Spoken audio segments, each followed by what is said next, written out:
Assalamu alaikum and hello everyone. I'm delighted to welcome you back to our educational psychology course. Today we are moving into a topic that every teacher, student and even parent interacts with often without fully realizing how powerful it is. Assessment. Now I know when you hear the word assessment, many of you might picture exams, report cards, or those high pressure moments in the exam hall.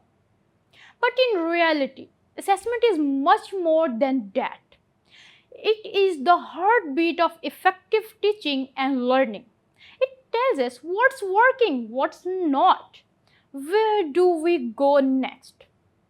So, by the end of today's session, you will not only understand what assessment is, but also how to use it to improve learning, guide instruction, and truly support students, not just grade them. Why assessment matters?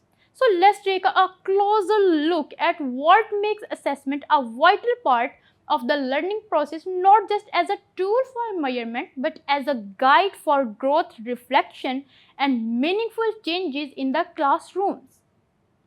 Think of assessment as a mirror. It reflects the learner current understanding, skills, and progress, and it reflects back to the teacher what's working and what needs to change. A good assessment shows us if learning objectives are being met, informs us when to adjust teaching strategies, give students feedback so they can improve.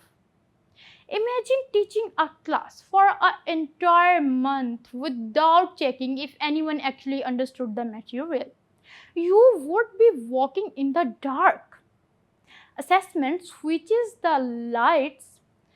Take, for example, a high school psychology class, learning about classical conditioning. After several lessons on Pavlov's experiment, terminology, and real world application, the teacher gives a formative assessment, a short written response, and a scenario based activity asking students to identify unconditioned and conditioned stimuli. Many students mix up the terminology or confuse the order of events in conditioning. Rather than moving forward, the teacher re-engages the class with visual aids and students created skit and real life examples such as advertising or pet training. This approach ties directly into the Piaget's theory of cognitive development. Specifically, the idea that learners at the formal operational stage benefit from abstract reasoning but still need concrete examples to fully grasp new concepts. The teacher recognizes this developmental stage and uses assessment data to adapt instruction accordingly. A follow-up quiz shows marked improvement as students demonstrate stronger conceptual understanding. In this scenario, assessment reveals not only content gaps but also cognitive needs, allowing instruction to align with students' psychological development for deeper and more lasting learning. Now that we understand why assessment is so essential, let's break it down further and explore what assessment actually is and what is not. What is assessment? Assessment is the systematic process of gathering and analyzing data to measure learning. It can be formal as standardized tests or as informal as listening to students, group discussions. Now closely related is the term evaluation. This is we make judgment based on the assessment data. One key skills for every teacher is assessment literacy, knowing different types of assessment, when to use them, and how to interpret them. For example, In a high school psychology class, studying Piaget's stages of cognitive development, the teacher uses a short written quizzes at the start of the lesson to assess student existing knowledge of development psychology, a diagnostic assessment. During class activity, students analyze case studies and identify which stage of development each scenario fits into.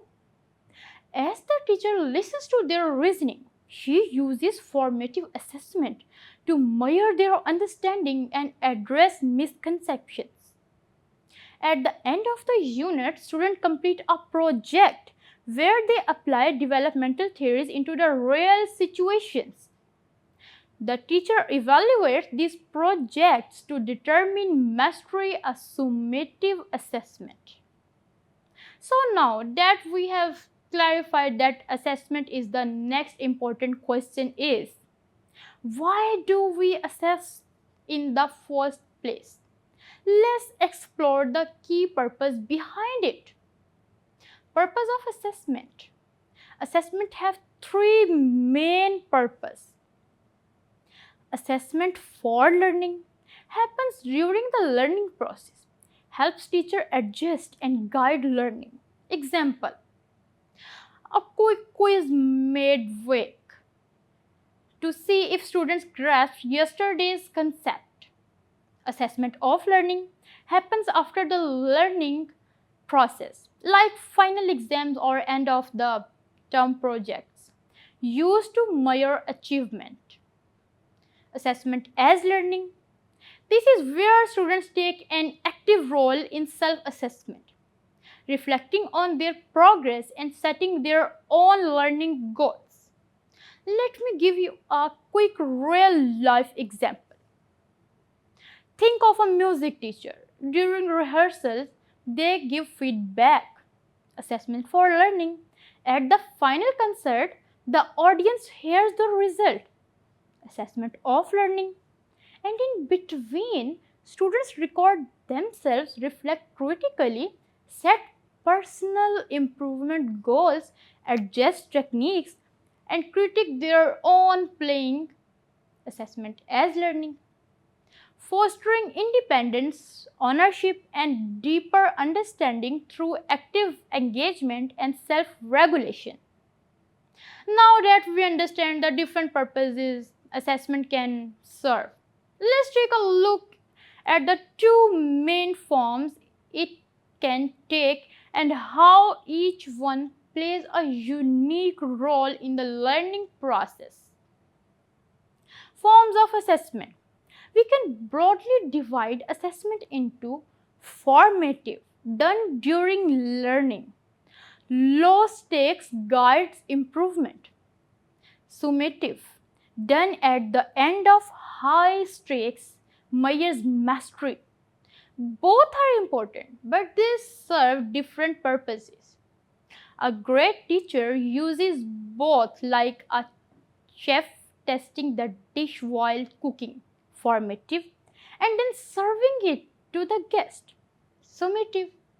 For example, in a middle school math class, our teacher might give students a short quiz after introducing a new concept like fractions. This quiz does not count much toward their final grade, but it helps the teacher see who is struggling and needs more support. That's formative assessment in action. Later, at the end of the unit, students take a comprehensive test covering all the fraction concepts. This test is graded and used to evaluate how well students have mastered the material. That's summative assessment. Both are essential to helping students succeed. Approaches to assessment. Understanding the timing of assessment is one part of the picture, but how we design and deliver assessment is just as important. Let's explore some different approaches can teacher use to make assessment more meaningful and effective. There is not just one way to assess. Let's look at a few. Traditional, paper-based test, multiple choice questions, short questions, good for measuring recall, but may miss deeper skills. For example, in a history class, a traditional test might ask students to listen dates and events. Dynamic focuses on a student's learning potential, often using Vygotski's zone of proximal development to see how they improve with guidance. Imagine a math teacher working one on one with a student to solve progressively harder problems, observing how the students apply hints or scaffolding. Authentic real world tasks like projects, portfolios, or case studies test application, not just memory. For instance, a science teacher might have students create a portfolio of experiments conducted at home, reflecting on their results and challenges.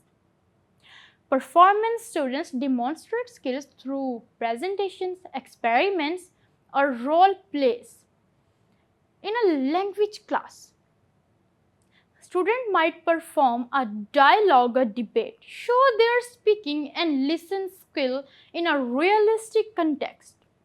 By blending these approaches, teachers can better capture students' knowledge and skills, making assessment a tool for learning, not just grading. This encourages engagement and help identify where support is needed most.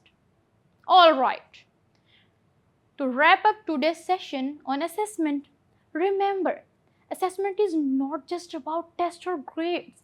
It's a powerful tool that helps both teacher and student understand what's working and what's need extra attention. Using different types of assessment can make learning more meaningful and effective.